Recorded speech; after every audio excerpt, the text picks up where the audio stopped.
Hello friends, welcome to the next lecture of the subject of electric circuits.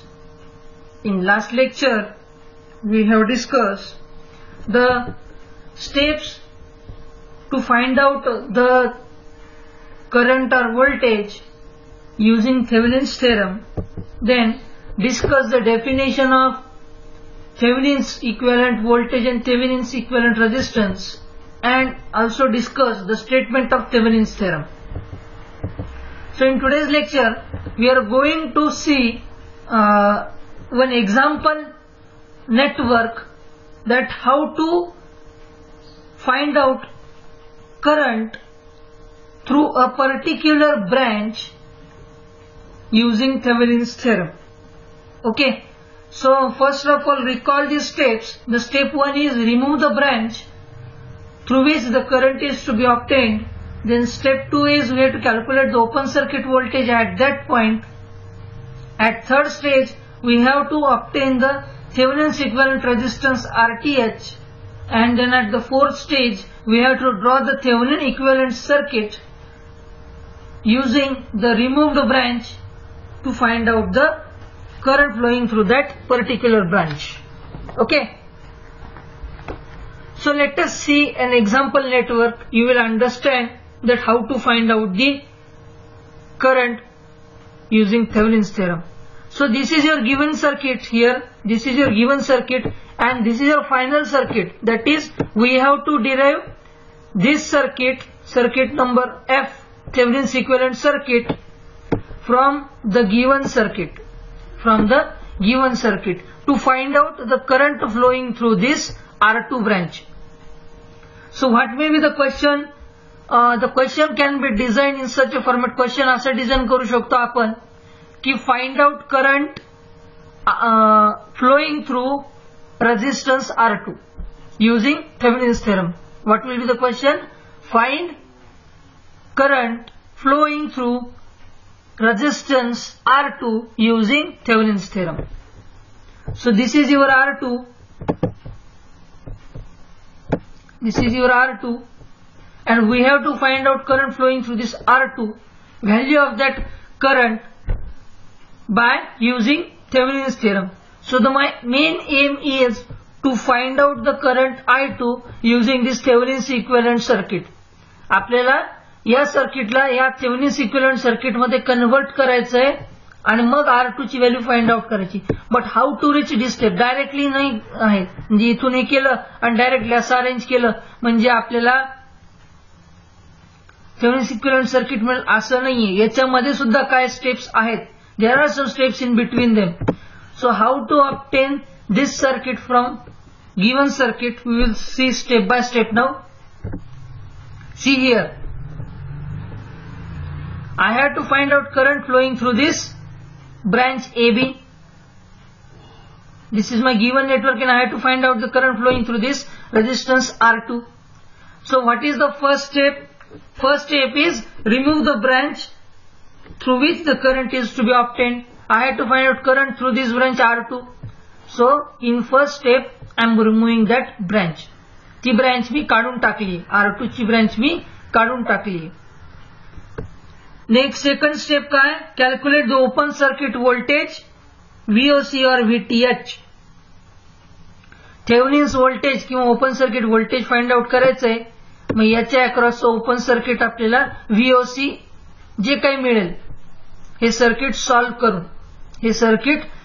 करून जे काही आपल्याला VOC मिळेल तो VOC इथे येईल. ते काय येईल जेव्हा आपण ऍक्च्युअल व्हॅल्यू घेऊ. Whenever will take actual values you will understand that what will be your VOC or VTH in दिस.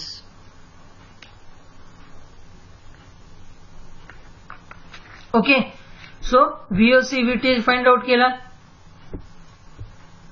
आता याच्यामध्ये अजून एक स्टेप आहे. इथं दोन व्होल्टेज सोर्सेस आहेत. Okay, here are two voltage sources V1 and V2.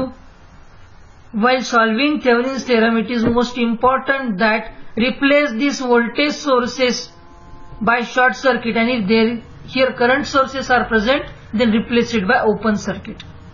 जर इथे व्होल्टेज सोर्सेस आहेत तर त्याच्यामुळे त्यांना आपण शॉर्ट सर्किटने रिप्लेस करायचंय आणि जर तिथे करंट सोर्सेस असतील तर त्याला आपण ओपन सर्किटने रिप्लेस करायचं आहे.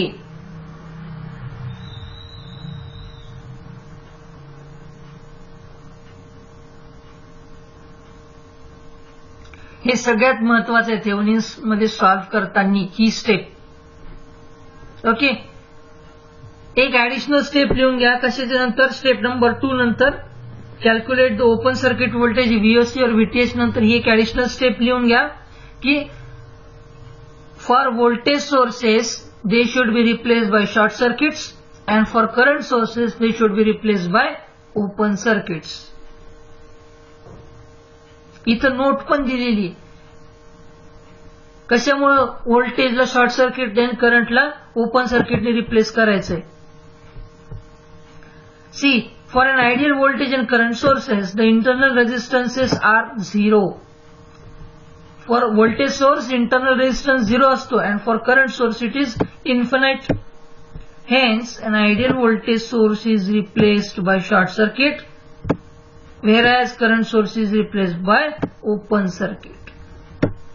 This is the reason in this network theorems that why voltage sources are always replaced by short circuit and current sources are replaced by open circuit. So there may be a question in the examination that why ideal voltage sources and ideal current sources are replaced by 0 and infinity respectively. So you have to write down this reason. Okay. VTH calculate केला, VTH obtain केला, VAB is equals to VTH किंवा VOC म्हणू आपण त्याला.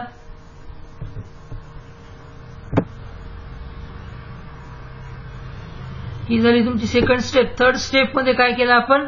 We have replace the voltage sources by short circuit. Now calculate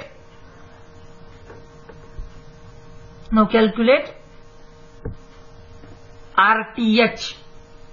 We have to obtain RTH. So to obtain RTH, first of all replace the voltage sources by short circuit and then calculate the resistance. Now see here, A and B, this is the point. या पॉइंटला तुमचं R1 आणि R3 parallel मध्ये connected आहे. These are connected in parallel and hence we have to solve the parallel combination of R1 and R3. So here R1 parallel R3 will be, one minute,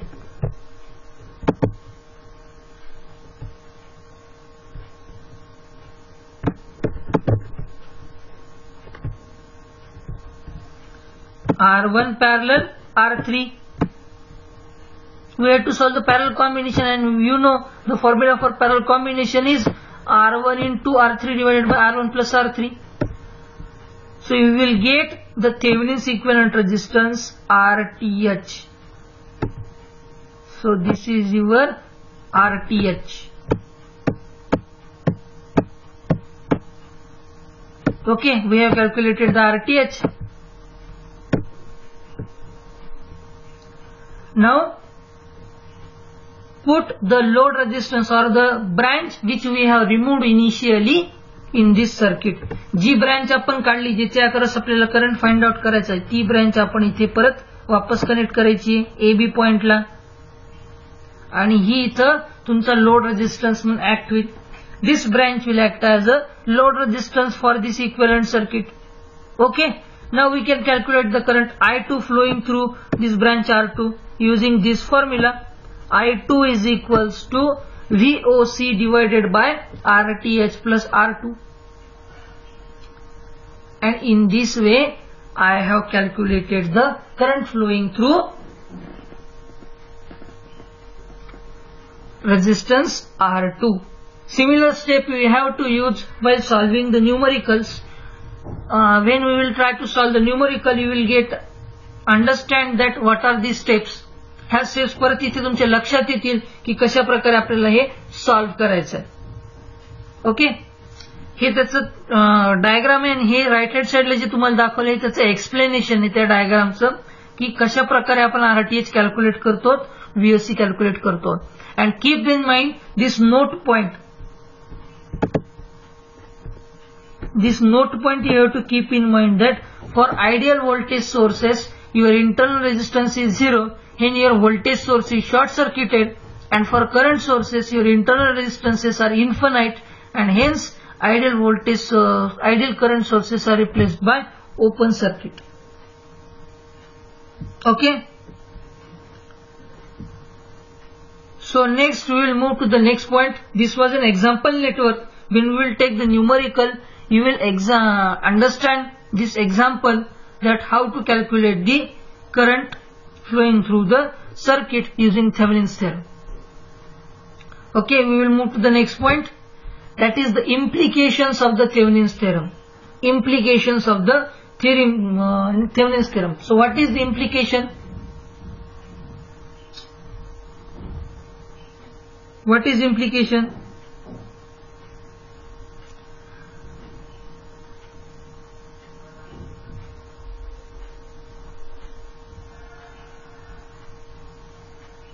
So implication means nothing but effect of the Thevenin's theorem,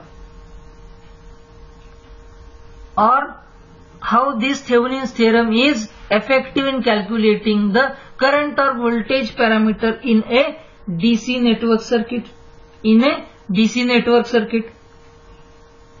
So the first effect is we can replace arbitrarily complicated networks with simple network for the purpose of analysis. Thevenin's theorem हा फक्त linear circuit ला applicable होता. Superposition theorem is applied only to linear networks. We cannot apply it to the non-linear network.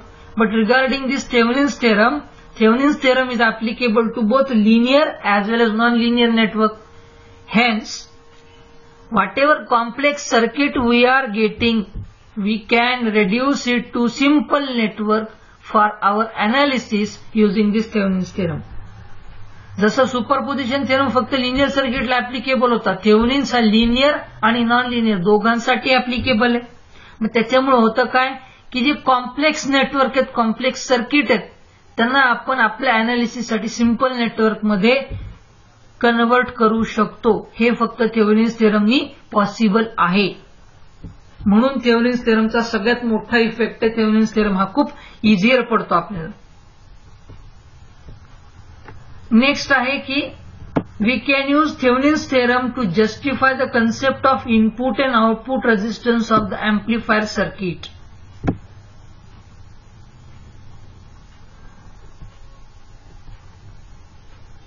Amplifier circuit, the students of electronics may know the amplifier circuit. The electrical students may have learnt this concept of amplifier circuit in the subject of elements of electronics. So, the input and output resistance for an amplifier circuit can also be find out using this Thevenin's theorem. This is the second effect of the Thevenin's theorem. The most important effect of this Thevenin's theorem is we can model the transducers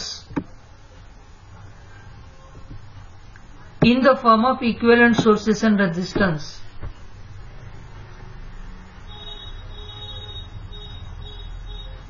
जे काही ट्रान्सड्युसर्स आपल्याला design करायचे एखाद्या सर्किटला, ते equivalent sources और रेझिस्टन्सच्या form मध्ये कन्सिडर करून आपण ट्रान्सड्युसर एखाद्या सर्किटला डिझाईन करू शकतो. This is the most important application through industrial measurement point of view. Industrial measurement नावाचा सब्जेक्ट आहे जो पुढे इलेक्ट्रिकलला फोर्थ सेमिस्टरला म्हणजे पुढच्या सेमिस्टरला होईल. त्याच्यामध्ये मॉडेलिंग करत असताना सुद्धा आपण त्या ट्रान्सड्युसरला एक इक्विव्हॅलंट सोर्स किंवा इक्विव्हॅलंट रेझिस्टन्स कन्सिडर करून सुद्धा आपण डिझाईन करू शकतो. मग तिथे थेव्हनिन्स थेरम ऍप्लिकेबल होतो. We can also model the stereo speakers as an equivalent resistance. Speaker design करताना सुद्धा स्पीकर मधून किती आवाज निघेल, बाहेर काय निघेल, हे जर तुम्हाला कॅल्क्युलेट करायचं असेल स्पीकर डिझाईन करत असताना, तरी सुद्धा तिथे थेव्हनिन्स थेरम अप्लाय होऊ शकतो. And any circuit with sources, either it may be the dependent or independent sources and resistance, can be replaced by equivalent circuit containing a single source and resistor. जसं statement मध्ये आपण बघितलं थेव्हनिन्सच्या, कुठलंही circuit असू द्या ज्याच्यामध्ये रेझिस्टन्स आणि तुमचे सोर्सेस जर असतील तर त्या सर्किटला आपण सिंगल सोर्स आणि सिंगल रेझिस्टन्सच्या फॉर्म मध्ये ते सर्किट डिझाइन करू शकतो using Thevenin's theorem. So now we will discuss the advantages of this Thevenin's theorem. आपण इफेक्ट बघितला, तो थेवेनिन्स थेरमचा इफेक्ट काय होता, थेवेनिन्स थेरम कशा प्रकारे आपल्याला ऍडव्हान्टेजेस होता, त्याचे इफेक्ट्स काय काय ते आपण बघितले. ते तुम्ही ऍडव्हान्टेजेस मध्ये पण लिहू शकता. Implications of the Thevenin's theorem हे तुम्ही ऍडव्हान्टेजेस ऑफ थेवेनिन्स थेरमच्या अंडर सुद्धा लिहू शकता. म्हणजे हे 3 पॉइंट आणि आधीचे जे तुम्हाला मी 5 पॉइंट सांगितलेले आहेत इम्प्लिकेशन्सचे मिळून तुम्ही ऍडव्हान्टेजेसचे आन्सर तयार करू शकता. Okay, so first advantage is reduces complex circuit into simple one. Second is useful in finding the current in a particular branch of a network. And third one is possible to apply this network at any 2 points of the given network.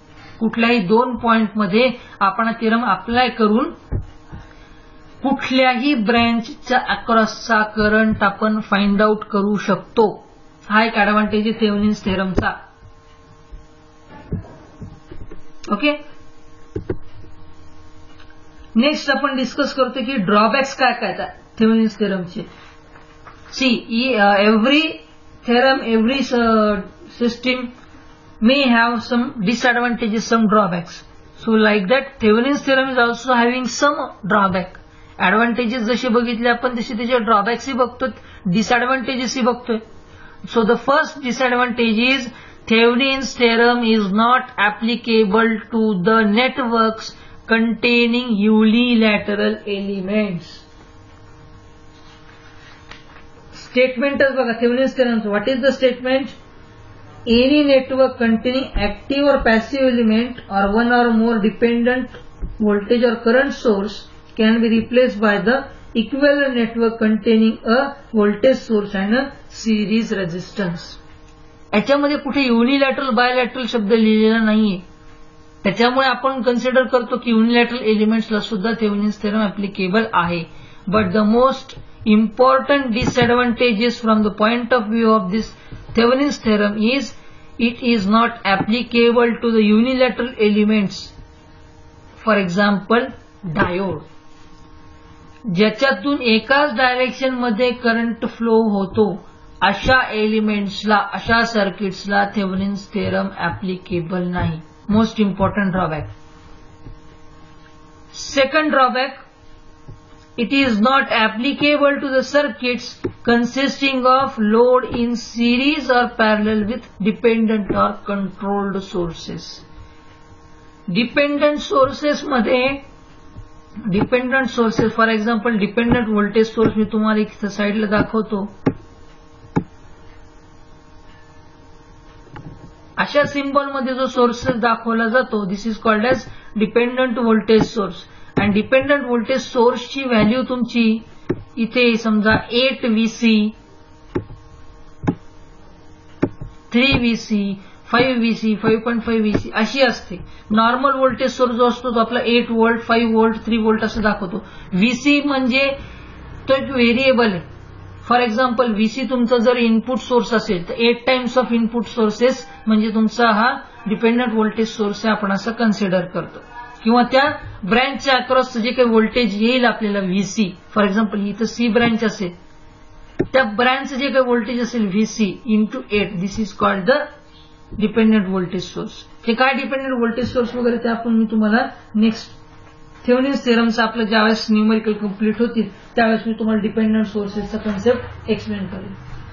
Okay, तर या dependent किंवा control सोर्सेसच्या parallel मध्ये किंवा series मध्ये जर resistances असतील तर मात्र तुम्हाला थेवेनिन्स थेरम तिथे अप्लाय करता येत नाही. म्हणजे थोडक्यात तो डिपेंडंट सोर्सेसच्या अक्रॉस तुम्हाला करंट कॅल्क्युलेट करताना ही केअर घ्यायची की त्याच्या अक्रॉस तुमचा जो काही सर्किट मधला एलिमेंट आहे, फॉर एक्झाम्पल एखादा रेझिस्टन्स आहे ज्याच्या अक्रॉस तुम्हाला करंट फाइंड आउट करायचा, असा जर एलिमेंट त्या डिपेंडंट सोर्सच्या सिरीज किंवा पॅरलल मध्ये असेल तर मग कॅल्क्युलेशनला थोडंसं हे सर्किट डिफिकल्ट जातं, प्रोसिजर खूप लेंदी पडते.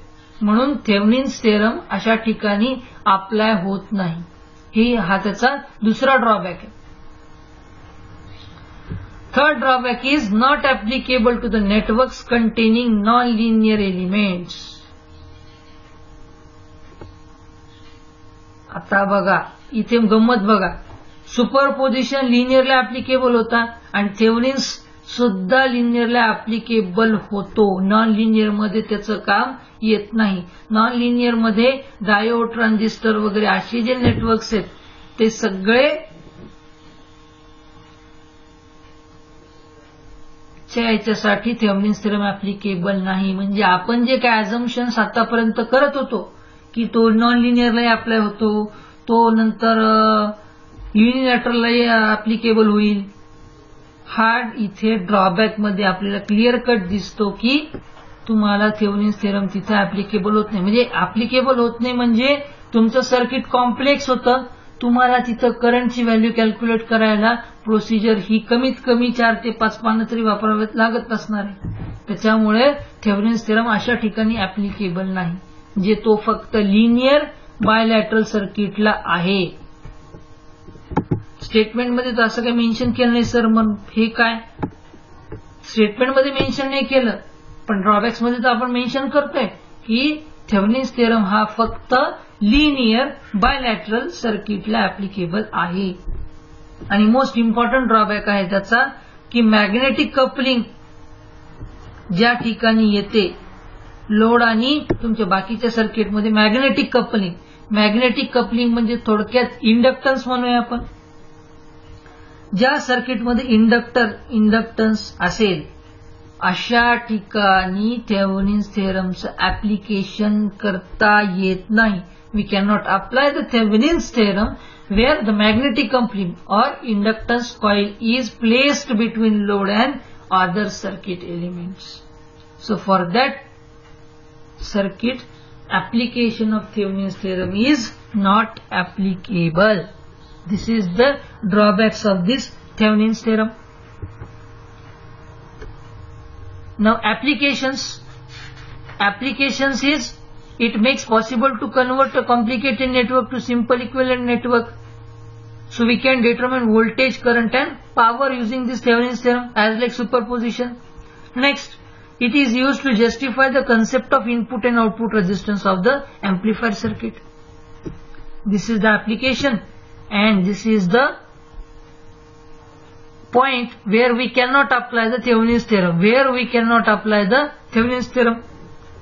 If the network is unilateral, of course we cannot apply the Thevenin's theorem. If network contains the non-linear elements, then also Thevenin's theorem is not applicable. Magnetic coupling जिथे inductance जिथे तिथे सुद्धा तुमचं Thevenin's theorem use करता येते. आणि जिथं तुमचं लोड साइडला डिपेंडंट सोर्स आहे म्हणजे ज्या ब्रांचच्या अक्रॉस तुम्हाला करंट फाइंड आउट करायचे त्याच्याजवळ जर तुमचा डिपेंडंट सोर्स किंवा कंट्रोल सोर्स असेल तरी सुद्धा तुम्हाला थेव्हनिन्स थेरम अप्लाय करता येत नाही. हे सगळे ड्रॉबॅक्स आपण ज्यावेळेस तुमचे न्यूमेरिकल्स चालू होतील त्यावेळेस डिस्कस करूया. Till then we will stop here. Wish you best of luck for your class test. Thank you.